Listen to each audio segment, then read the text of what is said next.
James Comer, chairman of the House Oversight Committee, and joins us now. Mr. Chairman, thank you very much for your time, and good to have you here today. J.D. Vance has been out there a lot trying to crack down on this fraud and making announcements about it. Here he is with Jesse Waters last night on Governor Walz in Minnesota. Listen.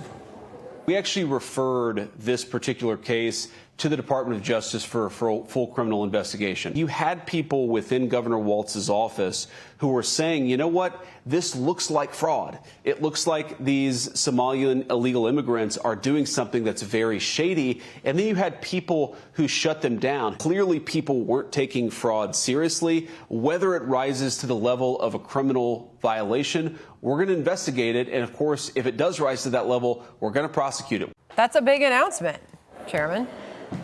That's a big announcement, and it's very well received on the House Oversight Committee. We've been doing a lot of investigations. We've given a lot of referrals and haven't seen a lot of action out of the Department of Justice. But now that Todd Blanche is in charge, and now that J.D. Vance has this task force, we're starting to see accountability. Thanks to Vice President Vance, we've had over 36 fraudsters in Minnesota arrested.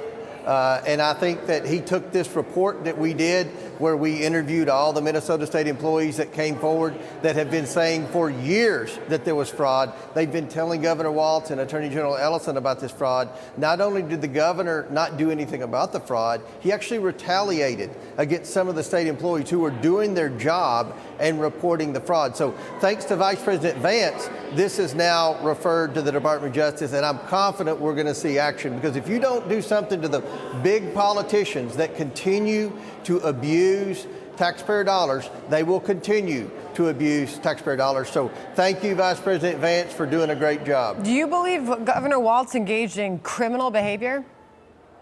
I think that there's two things the Department of Justice is going to have to decide. Number one, is it illegal to, for a decade, turn a blind eye to the tune of billions of dollars wasted to fraud? And secondly, is it a crime to retaliate against state employees who blew the whistle on the fraud? I'm pretty confident the second is a violation, is a violation of the law. I believe the first is, but we'll leave it up to the Department of Justice. The more charges they can have, the better the case, because I want to see people go to jail. I want to see people pay the price for abusing taxpayer dollars. And I think the American people are sick and tired of it. And thankfully, we have an administration that's doing something about it now. Yeah, I mean, this is money stolen from taxpayers.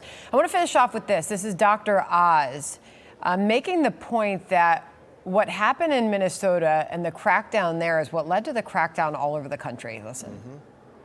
Minnesota was particularly egregious. I think it woke the country up to the fact that we have to take action. We can't just pretend and be performative in our compliance on what happened in the prior administration, where in my administration, in my agency that I administer, Medicare and Medicaid, they were basically told to stand down. We don't want to hear about cheating. We just want to get more people on the rolls, because that's what good people do. Final thought from you on that, Mr. Chairman?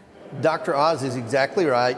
The CMS has only been concerned with getting more people on Medicaid, keeping the money flowing. They haven't been concerned about fraud. Thank goodness Dr. Oz is there. And I think the reason we're seeing so much fraud in the Medicaid program in particular is because that's federal money that goes to the states. Then the states administer their own Medicaid programs. And what we're seeing, especially in the blue states, is there's rampant fraud, especially in the minority communities, and they're turning a blind eye to it for political reasons. That's the bottom line. That's what those state employees in Minnesota said, and that's what's happening. And I think the only way we're going to stop it is if people are put in jail. And I know the fraudsters are being put in jail as we speak in Minnesota. I feel pretty good about some about to be arrested in California. Hopefully we can take this to other states, and the more people that pay the price for fraud, the less fraud we're going to see. All right, Chairman, thank you very much for joining us today.